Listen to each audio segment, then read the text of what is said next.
So since there are 0 videos on how to remove the driveline from one of these guys, we're playing it by ear.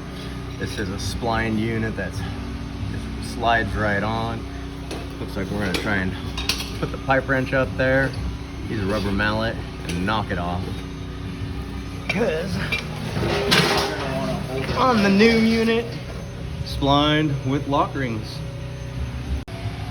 So taking a look at the old one, you can see, I'm gonna move the driveline around.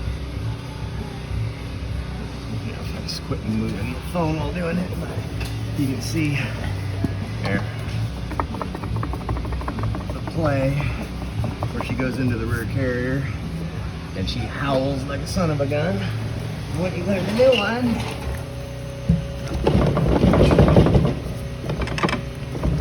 there's 0 play.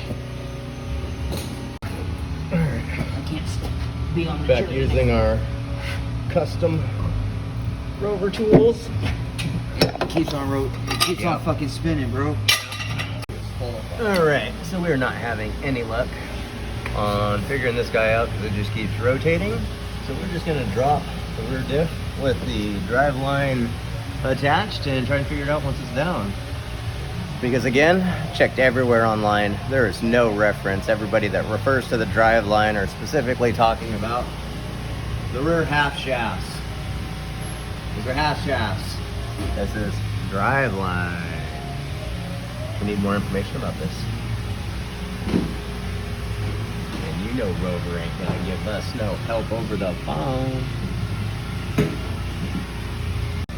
Alright, so since we have a brand new collar with the new diff, we hit this sucker with an air hammer to break her loose because we don't have the spec tool. Oh wait, there it is.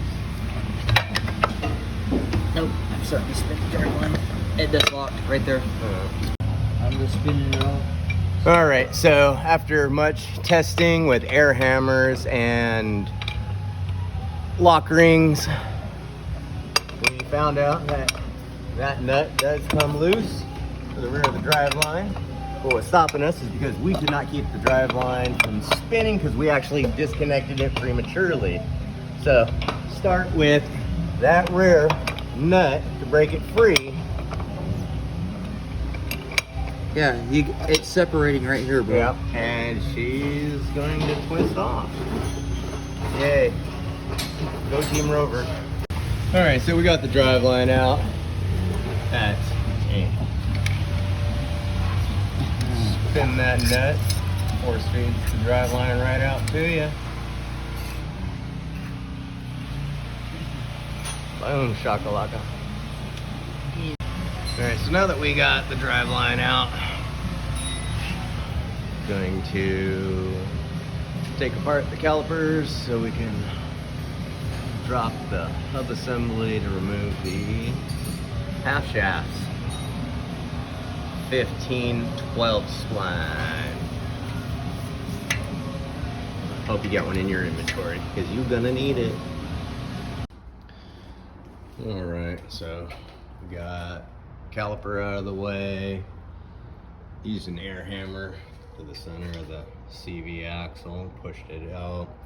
So we've got to get a couple more things out of our way so we can get at the bolts that go into the rear carrier. I'm gonna use some tie down straps just to help relieve some tension from the airbag suspension, just holding the entire weight. Just so that way we don't have to come back later and have to replace an airbag. But she's coming along. This one's still put together than the castle nut. Getting ready to get this side popped out. All right, so taking off from where we left off after we got the driveline out of the Rover, found out how to actually disconnect it and unthread it. Got your rear stabilizer actuator system unbolted, moved. Use some ratchet straps to help support the rear airbags.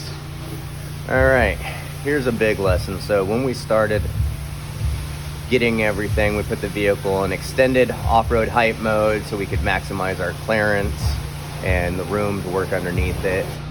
In hindsight, once you do that, if the system will let you, see if you can reduce the ride height, see if it might suck it up in there, or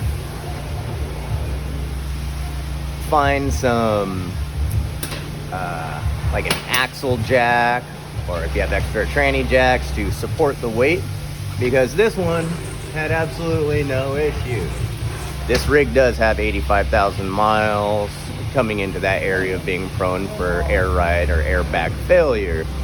For the suspension, while I was away and Mr. Jeff here was undoing the stabilizer actuator system, this bag blew and just separated from the band. Scared the holy hell out of him. He did change his underwear. Yes, I did. But so we have this one up here, got everything disconnected. Just use a bungee cord to hold the caliper in place. Use the air hammer to punch this guy through. Everybody says don't use a regular hammer because you'll mushroom the end of it. So we went with that and just used a pointed tipped adapter on the air hammer, because it has a little dimple in there to just push her on through. And so now we are staging our tranny jack underneath the rear carrier because it is heavy. We have already drained it. There is not a lot of info available, like I was saying previously, so we're just updating as we go, and hopefully it helps you out. When we do install the new rear carrier, we are using Lucas 7590 full synthetic gear oil, which is compatible with the Rover part code for their Diff oil that they use. Come on, At least for the rear. They had a different one for the front, but since I'm not messing with it, I don't care. Update soon. Alrighty, so down here, that's what? 15. Alright, so we got a 15 down here. Hidden all the way up here is a 21 nut. So we gotta get a box wrench up there, because all she did was sit and spin. Alright, go ahead and spin her slow. No, alright, come on, bite, fucker. Alright, try it. No. No, 21's too big. Too big? Too big. Then it's a 19. Should drops right over it though. All right, so on the base we got a 15 here. Hidden up top is actually a 19 nut.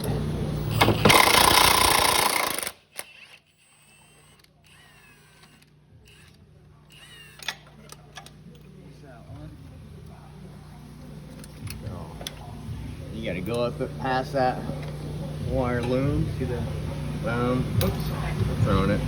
Now this is gonna be the fun one. This angle of the dangle, trying to get your box up there. If you got a shorty, life would probably be better.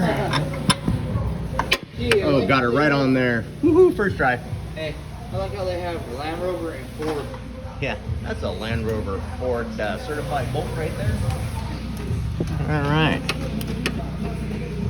Alright, I gotta scoot this over to get to that Yep. bolt. Just watch your fucking hand, Paul. Yep, I'm just holding it until you bite.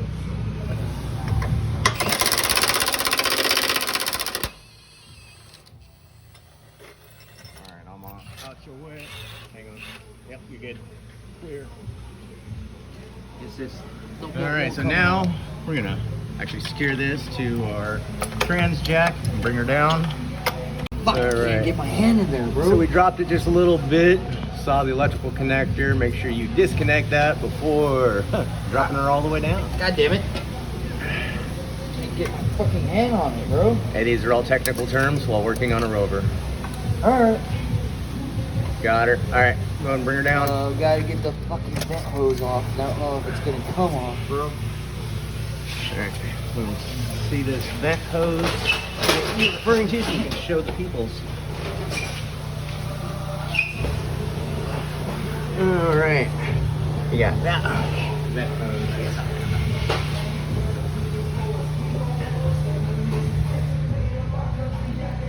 factory crimped clamp.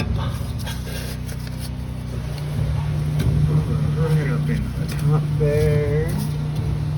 We're pulling a little tight on her, but we're gonna see how she comes off and I'll let you guys know. All right, so we got her down. We are reusing the motor actuator reader thingamabobby, since there's no issue with that. And now we're gonna have to figure out how to get that driveline threaded receiving monster off, which looks like it's held in by a lock ring, but to try and get to it to release, it's gonna be super fun. Like I said, just make sure you have everything disconnected on the way down. And that vent tube, literally the hose just popped right off with a pair of needle nose pliers.